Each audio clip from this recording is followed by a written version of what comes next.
श्री गणेशाय नमः। ओम श्री साईनाथाय नमः। बाबा करें आपके सभी सद मनोकामना पूर्ण। बाबा के संदेश को सुनने से पहले श्रद्धा सबूरी आवश्यक है। सदगुरु श्री साईं प्रभु बाबा का संदेश है, मेरे निराकार सच्चिदानंद स्वरूप का ध्यान करो, जो आत्मज्ञान, परमानंद और चेतना अर्थात बोध है। मेरे बच्चों, सदा याद रखो, मेरे प्रतिदिन संदेश बोध को सुनते रहो, जो तुम्हारे लिए आत्मज्ञान, परमानंद और चेतना अर्थात बोध है। निरंतर संदेश बोध सुने और मनन करें और मेरे इस संदेश को समझें। मेरे निराकार सच्चिदानंद स्वरूप का ध्यान करो, जो आत्मज्ञान, परमानंद और चेतना अर्थात बोध है। अब श्रद्धा पूर्वक मेरे बोध को सुनो।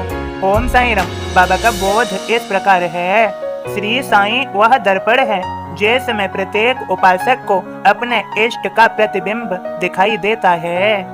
निकट साईं के जाए के चरणों में लौटाय, भाव मुग्ध होकर मुझे अपने को बिसराय। आँखों से आनंद के आंसू लगे बहाय, धन जो भी था पास में साईं चरण चढ़ाय।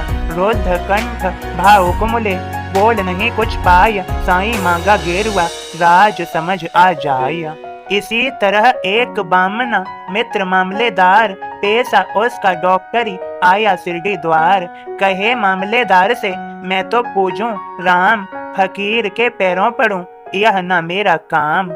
डॉक्टर को मुस्काए कर कहे मामलेदार, अच्छा बाबा ना करना प्रणाम नमस्कार। मस्जिद जब पहुँचे वहाँ देखा साईं रूप, डॉक्टर को साईं दिखें जैसे राम स्वरूप। श्यामल सुंदर रूप जो आसन विराजमान, साईं को यूं नमन करे जैसे श्री हनुमान। अक्स दिखे श्री राम का साईं दर्पण होय, साईं अवतारी योगी इष्ट सभी के होय। ओम साईं राम। बाबा के सभी भक्तों, 2 दिन पहले पिछले संदेश के माध्यम से समझाया था, बताया था, सद्गुरु ईश्वर का प्रतीक होते हैं। हमें सद्गुरु की खोज में सदैव रहना चाहिए। श्री साईं अवतारी संत हैं, वे सद्गुरु हैं, करुणा के सागर हैं, कृपा निधान हैं। सभी भक्तों के रोगों को, कष्टों को, दुखों को हरने वाले हैं, दया निधान हैं। उनकी रहम नजर पड़ते ही जीवन धन्य हो जाता है। जीवन में कुछ भी असंभव, मुश्किल नहीं रहता।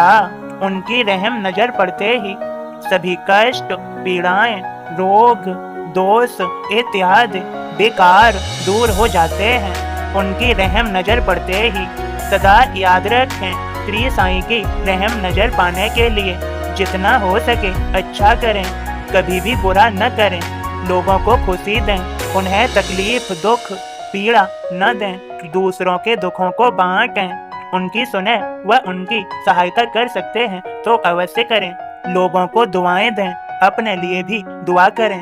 यदि किसी की मदद कर सकते हो तो मदद करो, पीछे मत हटो। यदि नहीं कर सकते तो उनकी मदद करवाने की कोशिश करो। यदि कोशिश भी नहीं कर सकते तो मुझसे दुआ करो।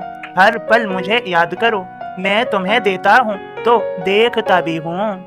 तुम मेरी दी हुई वस्तु का या अन्य किसी चीज या शक्ति का क्या उपयोग कर रहे हो। यदि तुम्हारा उपयोग सद है तो मैं तुमसे प्रसन्न होता हूँ। जीवन को श्रेष्ठ व सुंदर सफल बनाने के लिए अनुशासन बनाना सीखो। मैंने जो तुमसे कहा है वह बार बार कहता हूँ, मेरे निराकार सच्चिदानंद स्वरूप का ध्यान करो, जो आत्मज्ञान, परमानंद और चेतना अर्थात बोध है। मेरे पिछले संदेशों को सुनो, उनके माध्यम से तुम्हें सब समझ आएगा।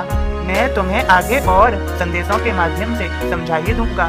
सदा याद रखो, संदेश बोध समझने की कोशिश करो, समझते रहो और भूलो ना, जो सब कुछ जानकर अनजान बन जाते हैं वह धूर्त होते हैं। सब कुछ जानने पर अनजान मत बने रहो। मेरे निराकार सच्चिदानंद स्वरूप का ध्यान करो, जो आत्मज्ञान, परमानंद और चेतना अर्थात बोध है, और खुश रहो।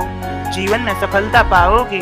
तुम्हारे दुखों को, तकलीफों को, पीड़ाओं को, संकटों को, रोगों को हर रहा हूँ मैं। तुम्हारा जीवन श्रेष्ठ व सुंदर सफल बना ही दूंगा मैं। सब शुभ मंगलमय होगा। खुश रहो, चिंताएं मुझ पर छोड़ो। अपने मार्ग में, अपने कार्य में मेहनती, लगनशील, श्रेष्ठता से करने योग्य बनो, सफल होगे। सबका मालिक एक।